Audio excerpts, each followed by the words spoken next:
రెండో సమూయేలు 14వ అధ్యాయం.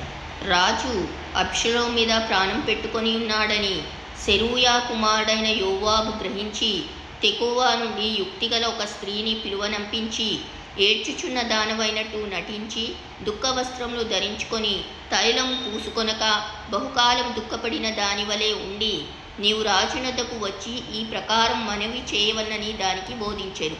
కాగా తెకోవా ఊరి స్త్రీ రాజునొద్దకు వచ్చి సాగిలపడి నమస్కారము చేసి, రాజా రక్షించుమనగా, రాజు నీకేమి కష్టము వచ్చెనని అడిగెను. అందుకు ఆమె, నేను నిజముగా విధవరాలను, నా పెనిమిటి చనిపోయెను. నీ దాసినైన నాకు 2 కుమారులు ఉండిరి. వారు పొలములో పెనుగులాడుచుండగా విడిపించువాడెవడునూ లేకపోయినందున వారిలో ఒకడు రెండవవాని కొట్టి చంపెను. కాబట్టి నా ఇంటి వారందరూ నీ దాసినైన నా మీదికి లేచి తన సహోదరిని చంపిన వాని అప్పగించుము. తన సహోదరుని ప్రాణం తీసినందుకై మేము వానిని చంపి హక్కుదారిని నాశనం చేతుమంచున్నారు. ఈలాగున వారు నా పెనిమిటికి భూమి మీద పేరైనను శేషమైనను లేకుండా మిగిలిన నిప్పురవ్వను ఆర్పివేయబోచున్నారని రాజుతో చెప్పగా, రాజు, నీవు నీ ఇంటికి పొమ్ము, నిన్ను గూర్చి ఆజ్ఞ ఇత్తునని ఆమెతో చెప్పెను. అందుకు తెకోవా ఊరి స్త్రీ, నా ఏలినవాడా రాజా, దోషము నా మీదను నా తండ్రి ఇంటి వారి మీదను నిల్చునుగాక.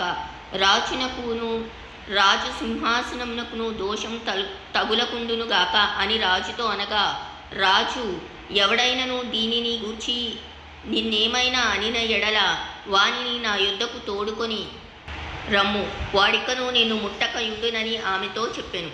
అప్పుడు ఆమె, రాజువైన నీవు నీ దేవుడైన యెహోవాను స్మరించి హత్యకు ప్రతిహత్య చేయువారు నా కుమారుని నశింపచేయకుండా ఇకను నాశనం చేయుట మాన్పించుమని మనవి చేయగా, రాజు, యెహోవా జీవము తోడు, నీ కుమారుని తల వెంట్రుకలలో ఒకటైనను నేల రాలకుండుననెను.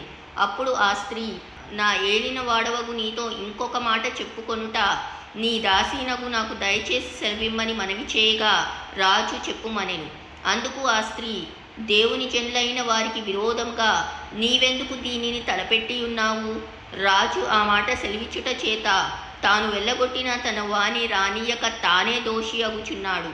మనమందరమును చనిపోదుము గదా, నేలను ఒలికిన మీదట మరలా ఎత్తలేని నీటి వలె ఉన్నాము. దేవుడు ప్రాణం తీయక తోలివేయబడిన వాడు తనకు దూరస్థుడు కాకుండుటకు సాధనం కల్పించుచున్నాడు. జనులు నన్ను భయపెట్టిరి గనుక నేను దీనిని గూర్చి నా ఏలిన వాడవగు నీతో మాట్లాడి వచ్చి తిని.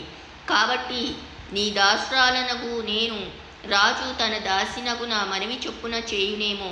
రాజు నా మనవి అంగీకరించి దేవుని స్వాస్యము అనుభవింపకుండా నన్నును నా కుమారునిని నాశనం చేయదలిచిన వాని చేతిలో నుండి తన దాసినగు నన్ను విడిపించునేమో అనుకొంటిని. మరియు నీ దేవుడైన యెహోవా నీకు తోడై ఉన్నాడు గనుక నా ఏలిన వాడువును రాజువునగు నీవు దేవుని దూత వంటి వాడవై మంచి చెడ్డలన్నీ విచారింపచారి ఉన్నావు. కాబట్టి నీ దాసినగు నేను నా ఏలిన వాడగు రాజు సెలవిచ్చిన మాట సమాధాన కర్మగునని అనుకొంటినెను. రాజు, నేను అడుగు సంగతి నీవెంత మాత్రమును మరుగు చేయవద్దని ఆ స్త్రీతో అనగా, ఆమె, నా ఏలిన వాడవగు నీవు సెలవిమ్మనెను. అంతటా రాజు, యోవాబు నీకు బోధించెనా అని ఆమెను అడిగినందుకు ఆమె ఇట్లనెను, నా ఏలిన వాడవైన రాజా, నీ ప్రాణము తోడు చెప్పిన దానిని తప్పక గ్రహించుటకు నా ఏలిన వాడవును రాజువునగు నీ వంటి వాడొక్కడునూ లేడు. నీ సేవకుడగు యోవాబు నాకు బోధించి ఈ మాటలన్నింటినీ నీ దాసినగు నాకు నేర్పెను. సంగతిని రాజుతో మరుగు మాటలతో మనవి చేయుటకు నీ సేవకుడగు యోవాబు ఏర్పాటు చేసెను. ఈ లోకమందు సమస్తమును ఎరుగుటయందు నా ఏలిన వాడవగు నీవు దేవదూతల జ్ఞానం వంటి జ్ఞానము గలవాడు. అప్పుడు రాజు యోవాబుతో ఇలాగున సెలవిచ్చెను, ఆలకించుము, నీవు మనవి చేసిన దానిని నేను ఒప్పుకొనిచున్నాను. తర్వాత యవ్వనుడగు అబ్షాలోము రప్పింపుమని అతడు సెలవీయగా, యోవాబు సాష్టాంగ నమస్కారం చేసి రాజును స్తుతించి, రాజువగు నీవు నీ దాసుడనైన నా మనవి అంగీకరించినందున నా ఏలిన వాడవగు నీ వలన నేను అనుగ్రహం నొందితినని నాకు తెలిసినని చెప్పి లేచి గేషురునకు పోయి అబ్షలోమును యెరూషలేమునకు తోడుకొని వచ్చెను.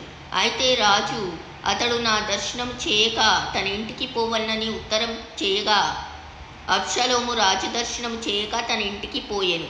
ఇశ్రాయేలీయులందరిలో అబ్షలోమంత సౌందర్యం గలవాడు ఒక్కడునూ లేడు. అరికాలు మొదలుకొని తల వరకు ఏ లోపమును అతని యందు లేకపోయెను. తన తల వెంట్రుకలు భారంగా ఉన్నందున ఏటేటా అతడు వాటిని కత్తిరించుచూ వచ్చెను. కత్తిరించినప్పుడెల్లా వాటి ఎత్తు రాజు తూనికను బట్టి 200 తులముల ఆయెను.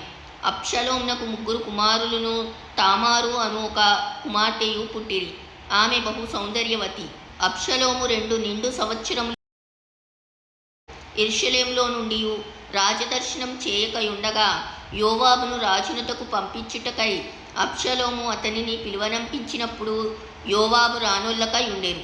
2వ మారు అతనిని పిలువనంపినప్పుడు అతడు రానొల్లకపోగా అబ్షలోము తన పనివారిని పిలిచి, యోవాబు పొలము నా పొలము దగ్గర ఉన్నది గదా, దానిలో యవల చేలు ఉన్నవి, మీరు పోయి వాటిని తగలబెట్టుడని వారితో చెప్పెను.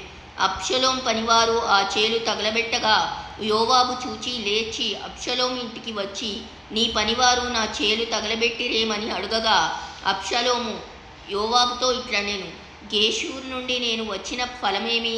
నేను అచ్చటనే ఉండుట మేలని నీ ద్వారా రాజుతో చెప్పుకొనుటకై రాజునొద్దకు నిన్ను పంపవలనని నేను నిన్ను పిలిచి తిని. రాజదర్శనము నేను చేయవలను. నా యందు దోషం కనబడిన ఎడల రాజు నాకు మరణశిక్ష విధింపవచ్చును. అంతటా యోవాబు రాజునొద్దకు వచ్చి ఆ సమాచారం తెలుపగా రాజు అబ్షలోమును పిలువనంపించెను. అతడు రాజునొద్దకు వచ్చి రాజసన్నిధిని సాష్టాంగ నమస్కారం చేయగా రాజు అబ్షలోమును ముద్దు పెట్టుకొనెను.